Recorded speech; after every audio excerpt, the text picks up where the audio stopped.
स्वभावचिन्मयानन्दं कृपापूर्णं जगत्पतिं हरिषड्वर्गजेतारं नित्यानन्दगुरुं भजे.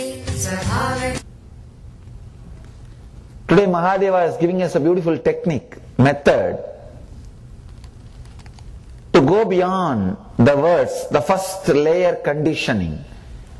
If you can go beyond this first layer conditioning, all other conditioning can just disappear. You cannot work on every conditioning and get rid of it. No.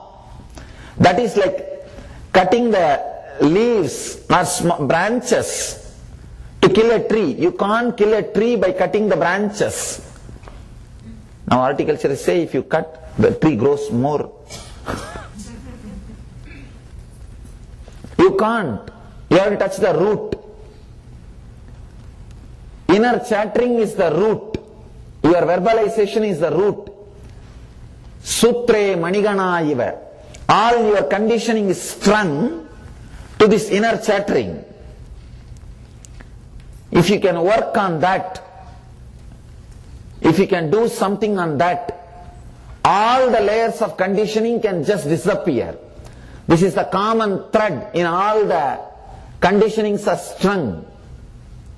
If you can just break this, cut this, everything can just disappear. This is the main pin in everything. Everything is connected. There are layers and layers and layers of conditionings. Even your addiction, even your disease is conditioning. I have seen people living happily, healthily for 180 years. I myself have seen lamas who are living 180 years. Just because from the beginning they clearly believe life of human being is 300 years. And the other day I was reading a paper on the body's ability to rejuvenate itself, a scientific research paper. They say that all parts of our body can rejuvenate and replace itself continuously for 300 years if you don't interfere them. If you want to live for 300 years, just keep quiet without interfering in your system. Without disturbing the nature of your body, without disturbing its system, if you just keep quiet, 300 years is just a normal life. Looks very funny, a too big promise. But I myself have seen with my own eyes the lamas who lived for, I can't even say lived because maybe they are still living. I have seen them 6-7 years ago. For 180 years. Just because they have a clear understanding, human being's life is 300 years. All your disease, old age, everything is just your conditioning. The power of the words which you repeat inside is amazing. Then immediately people ask, if I start repeating the right words, is it not good? Why should I completely move away from inner chattering? Understand, any right word when you start uttering, there is always a shadow of the wrong word. Try in your mind, you will see. I will live for 100 years. I will live for 200 years. Just tell. One part of your mind is sitting and laughing. No, how many times you repeat? That is not going to happen. Always there is a part of your mind sitting in one corner and laughing at your positive affirmations. Positive energy happens in you when you completely stop the inner chattering. Not with your positive affirmations. That is why these creative visualizations and all this trying to do positive thinking leads to a failure and more frustration. A person who tries to stop worrying starts worrying more. He had 10 worries, now he has got one more worry that he is worrying too much. And that is the truth. Mahadeva is too serious. That is why he is very practical. Yesterday, We were having a small meeting about creating a community in Seattle. They were all thinking why that I am having 2-3 meetings again and again and asking about everyone's concern and needs. And one of my disciple was telling, Swamiji, you just decide and things will happen. I tell them, in that way also things can be done. But you need to waste too much of energy unnecessarily. And we should know where we need to listen to others' concerns and where we need to put our foot down and decide clearly. Whenever a person's concern is reality based, you should listen to it. If it is just a fantasy has got 2 dimensions, greed and fear based. Fear based fantasy is, you can use the word, insecurity. Greed based fantasy is fantasy, expecting which is not there or which may not come true. If it is greed based, it is called fantasy. If it is fear based, it is called insecurity.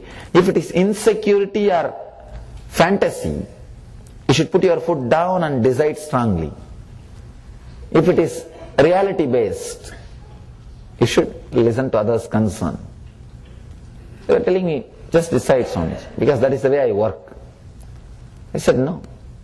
I am sitting and talking because I am serious about it.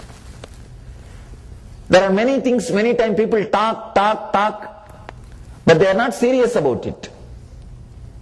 They are not serious about it.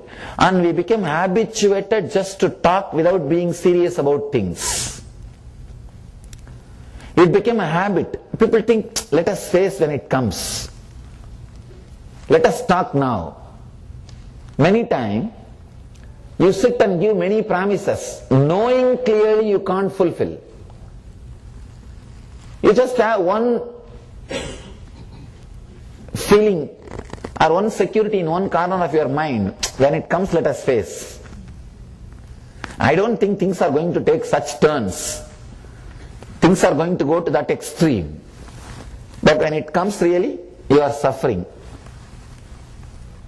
Person who talks knowingly, he will not be able to go with those words, is a dangerous person. Not only for others, for himself. Understand? Then you are not an intelligent, integrated being. You are just floating like a balloon. You can't be trusted. You do not have the clarity. You are not a stable, clear-cut person. You are dangerous for yourself and for others. I always tell people, first thing you need to do in your life is clearly aligning your words and your thinking and your action. Look into yourself and do not talk, do not give any words. If you know consciously, you will not be able to go behind it. You will not be able to go with it. There's a beautiful story. A disciple goes to a Zen master and asks the Zen master, Master, give me enlightenment. Zen masters always carry a stick. He just gave a big blow. The disciple got frightened. Not only frightened, annoyed, angry. He just went away. What kind of a guy this fellow is? Came back after 10 years. I think the 10 years has taught him a lot. And the problem with meeting the masters is you can't, even though you are not able to agree the way in which they work, you can't forget them. They are so energetic. They are such a truthful, integrated beings. You just can't take them away from your inner space. They are sitting there inside you 24 hours whether you agree or disagree with them. Fortunate are those who fall in tune with the way of they are working, who agree. There are few unfortunate beings. Even if you are not able to agree, you can't say no to them. They are there sitting. Either you accept or avoid, but you can't just completely forget. They are there. So after 10 years, this guy comes back and asks the master, "Master, please give me enlightenment." The same question. This time, master just asks him, and the story says, just he put his hand on the head of the disciple and the disciple became enlightened. The disciple asked the master, "Master, the same question I asked you 10 years ago, you have beaten me. Same question I asked now. You hugged me and blessed me. Why?" Master says, 10 years ago you were not aware what you are asking. You are not integrated what you are talking. You just thought, let me ask. And you are not honest that you will go behind what you are asking. Now the 10 years has taught a lot to you. You have learnt many things from your life. Now you are honest to go behind your words. Whenever you are in conversation, especially heated up conversations, just see, you are uttering, blabbering so many words which you can't follow, which you can't go behind. Stop.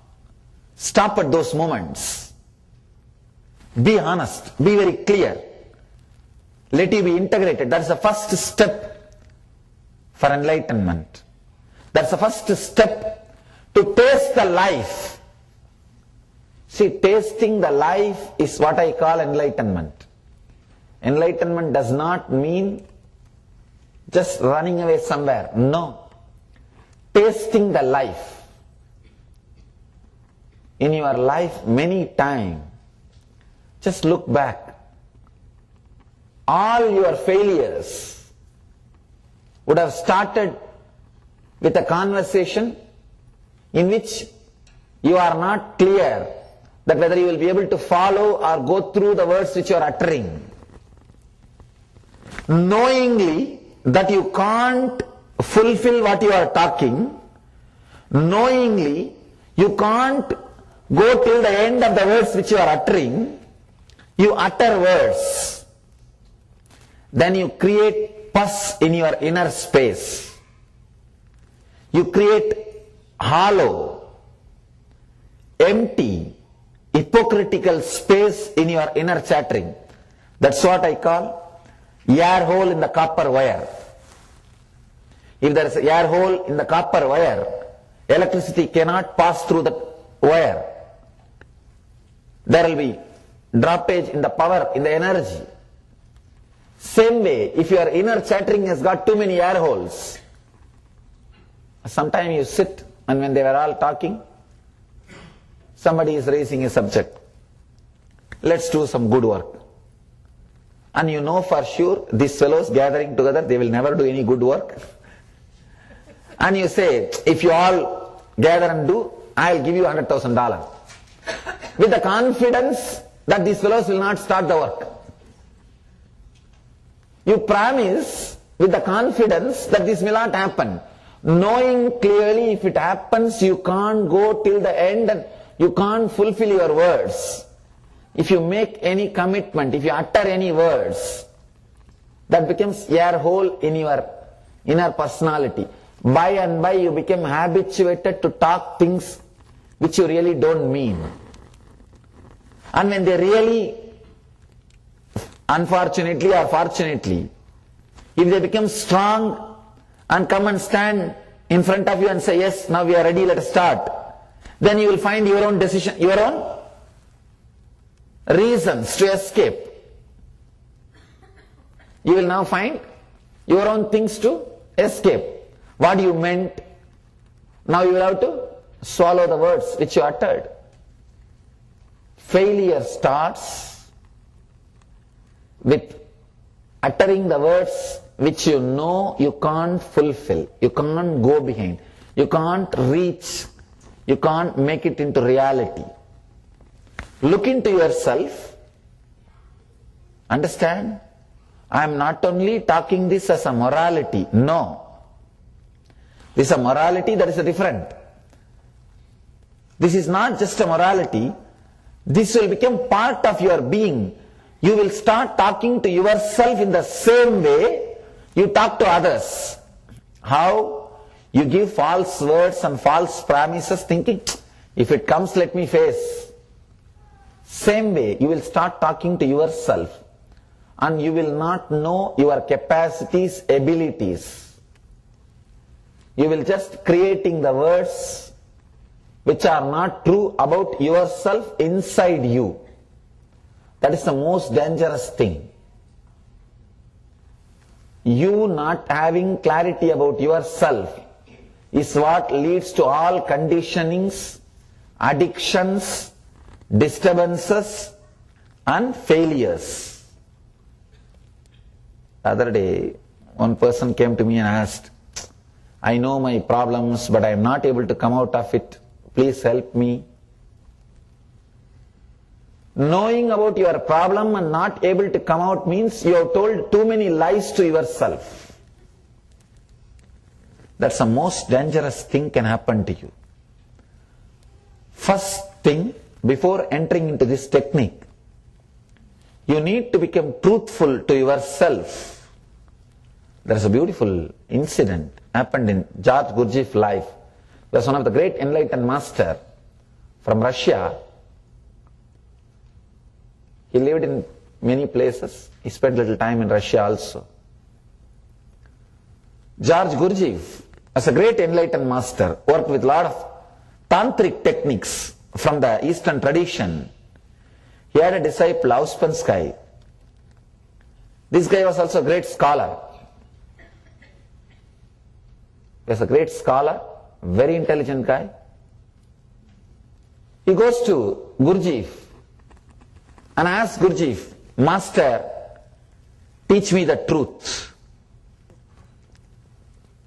Actually, when Auspensky, disciple, went to Gurdjieff, Gurdjieff was not so popular. But the disciple was very popular as a great philosopher.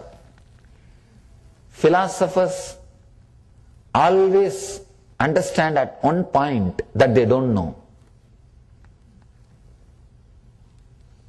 They can cheat everybody that they know. At some point they realize that they don't know. Philosophy is nothing but telling the lies to others with a strong courage that nobody can verify. That is the truth. Philosophy is nothing but telling all kinds of arranged lies courageously that nobody can verify. But at one point, you yourself realize the hollowness, emptiness. Philosopher will be the person who will not be believing the philosophy. Priest is the best atheist. Really. If you want to see the worst atheist, go and talk to the priest in private. But you should give them the assurance you will not be disturbing their business. I've seen all religion priests, many kinds of priests, by touching that murti, the God or a statue again and again, they lose the sensitivity it is God. It is God only for the person who is standing outside and watching and praying, not for the person who is touching it 24 hours. Not for the person who is touching it 24 hours. I always tell people, the person who is touching, who is representing, he thinks now he knows the insider secrets. Now he knows the business. That is where the problem starts. This guy was a philosopher who was teaching the truth to so many thousands or millions of people. He understood, he doesn't know. It is dangerous to become philosopher without enlightenment. And it is dangerous to follow a person who is not enlightened. Because the software which he will create inside your inner space is dangerous. It is like swallowing the food prepared by a person who does not know which is food and which is poison. It is not that he also adds poison knowingly. Just he do not know. He is stupid, simple stupid.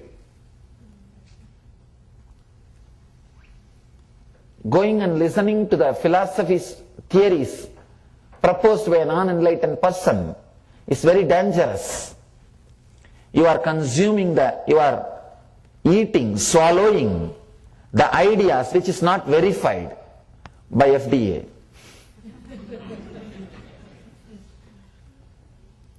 It is very dangerous.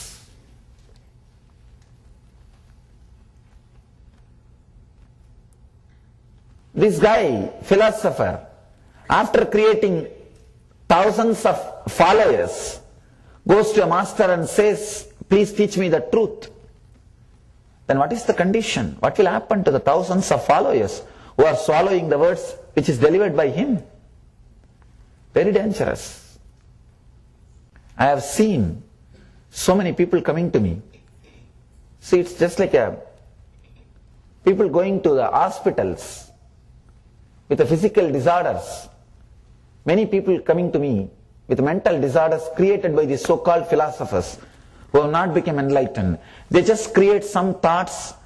See, the problem in the developed countries is you can start teaching even before you start learning. You will become successful if you don't know the truth, because you will not be sensitive to the truth. If you are teaching without knowing, you will talk in a very poetical way without bothering about the truth. You will not bother about the truth, you will just alter yourself, tailor yourself for marketing department, which is very dangerous. I've seen so many Western seekers coming to me, disturbed, abused, polluted, intellectually corrupted by reading the books and philosophies proposed by unenlightened beings, unenlightened people. Just a hobby. People who don't live, people who have not lived what they are talking. Just proposing theories. Proposing theories are good if you are experimenting, but not to the public. Not to the public. This guy goes to Auspansky. The Auspansky goes to Gurdjieff and asks, teach me the truth. Gurdjieff says beautifully, first sit and write what all you know and what all you don't know. Because I don't want to waste the time teaching the same thing you know. Gurdjieff, Auspansky was shocked. He said, yes, but this man seems to be illogical. Let me sit and write down what all I know. Gurdjieff says, be very clear, write only what all you know and come back. Auspansky goes and sits in the room with a paper and pencil. He says in his reminiscence, 24 hours I sat, I was thinking. I couldn't write one word saying I know.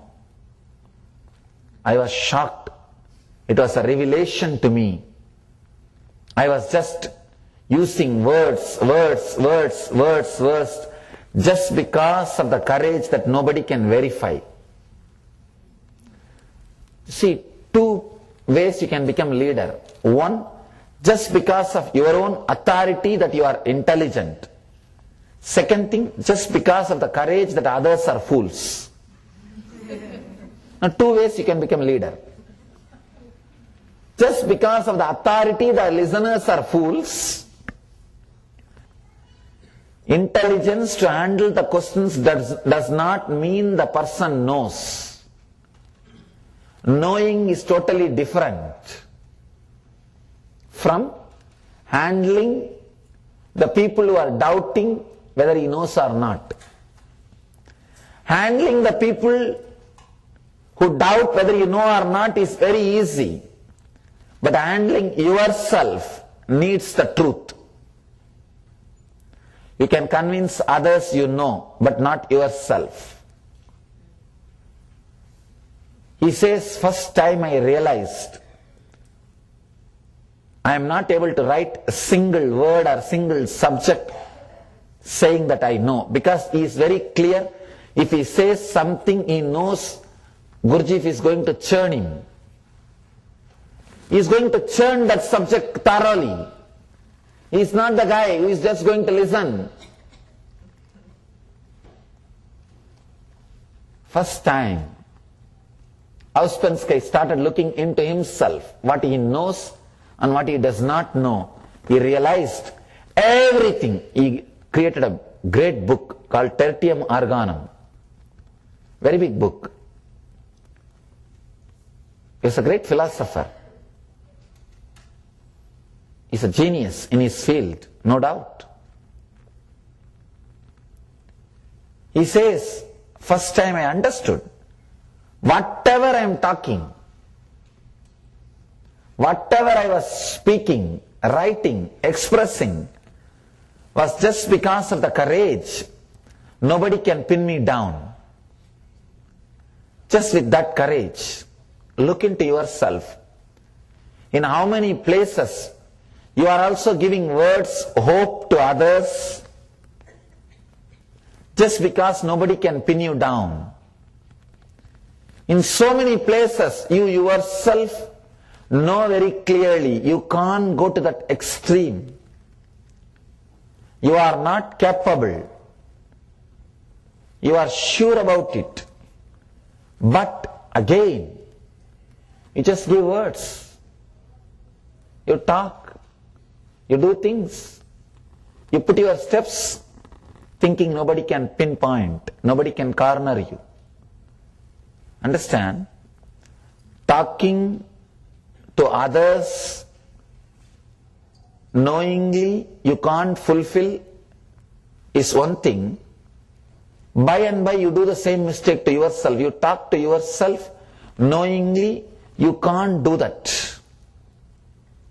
You are not qualified for that. You are not capable of that. That is the most dangerous thing. Then you are cheating yourself. Auspensky says, I was sweating, shivering, literally panic attack, seeing the empty paper. After 24 hours, I am just sitting with an empty paper. I can't say a single thing I know. I went to the empty paper, to the master, just put the paper at his feet and fell at his feet. First time I understood, I don't know anything.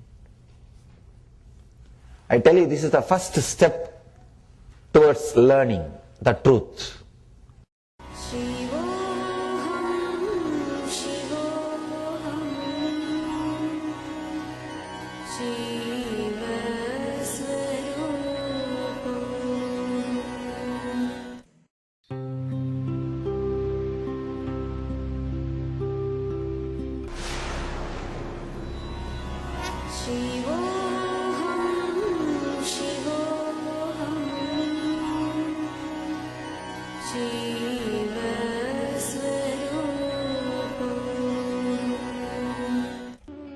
India has given birth to great Paramahamsas, mystics.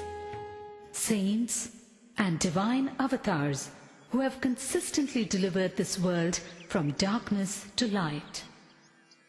One such enlightened master, exuding divine grace, overwhelming compassion, and unfathomable spiritual knowledge, all at a very young age, is Paramahamsa Nithyananda. Koti Surya Swarupinam Anandagandha Ishwaram Bhakta Hridaya Nivasinam Nithyanandam Namostude. Koti Surya Swarupinam Anandagandha Ishwaram Bhakta Hridaya Nivasinam Nithyanandam Namostude. Nithyananda was born as Rajashekharan, the second son of his parents Arunachalam and Lokanayaki, in the temple town of Tiruvannamalai, South India. 10 days after he was born, the family astrologer predicted that Rajashekharan would grow up to become a Raja Sannyasi and guide the world, something his parents were not happy to hear. At the age of 10, Rajashekharan was initiated by Raghupati Yogi. In his moment of initiation, Rajashekharan was blessed with a vision of Parashakti. He went home and carved the vision he had in soapstone.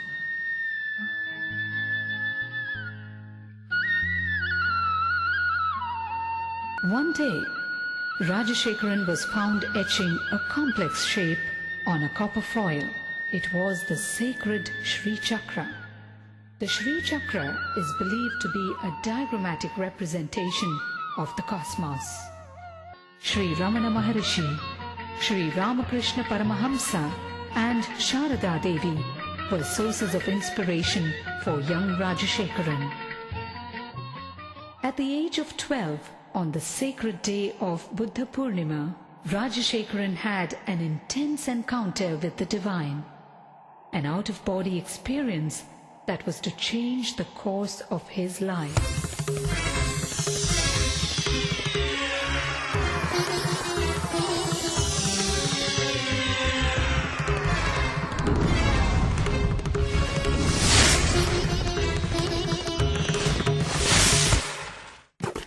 By his 17th year, Rajashekharan's spiritual quest became too fierce to be ignored.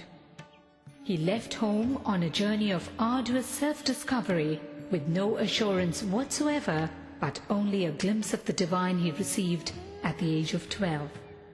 He wandered far and wide, studying and practicing meditation, from Tapovan in the Himalayas to Kanyakumari in the south, from Dwarka in the west to Gangasagar in the east. He wandered for 7 years in India and in Nepal. With just 2 pieces of clothing and a kamandalu, a holy water jug, and with no idea of where his next meal would be. One day in Gaurikund, he beheld a breathtaking vision. A young man with a glowing countenance and flowing locks was walking towards him with long strides and divine grace. Wonderstruck and gazing at him, Rajashekharan realized that this was none other than Mahavdar Babaji, the enlightened master dwelling in the Himalayas for thousands of years in perpetual youth. It was this great saint who looked at him and uttered the name Paramahamsa Sri Nithyananda, an enlightened being in a physical body, young at heart but wise in mind. Rajashekharan undertook years of rigorous penance, intense meditation practices, and in-depth study of yoga, tantra, Vedanta, and Shaiva philosophies before he attained the ultimate state of consciousness, the state of Nithyananda, or eternal bliss. Word of the charismatic saint rode the winds in every direction. People visited Nithyananda from far and near. Effortlessly, he won their hearts. The time had come and Nithyananda was ready to execute the real purpose of his divine birth. The purpose as a guru, as a master to the entire humanity. Life Bliss Foundation is his worldwide movement to spread his message of meditation and inner bliss. With its spiritual nerve center in Bangalore, India, and its Western Hemisphere headquarters in Los Angeles, USA, it operates through 1,000 centers and over 78 upcoming ashrams in 30 countries, causing transformation of humanity through transformation of the individual. How does one describe this great master? The charm of a child, the healing hands of a doctor, the compassion of a mother, the wisdom of a guru. To those who struggle under the many burdens of life, his presence itself is the answer they seek.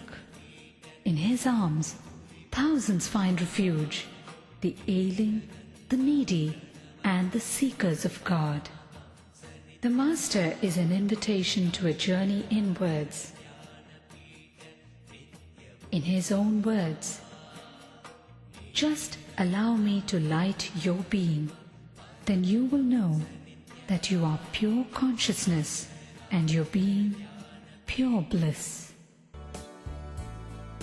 Nityam Sharanam Gacchami, Dhyanam Sharanam Gacchami, Anandam Sharanam Gacchami, Nithyanandam Sharanam Gacchami. Nityam charanam gacchami, dhyanam charanam gacchami, anandam charanam gacchami, nithyanandam charanam gacchami. Nityam charanam gacchami, dhyanam charanam gacchami, anandam sharanam gacchami, nithyanandam sharanam gacchami.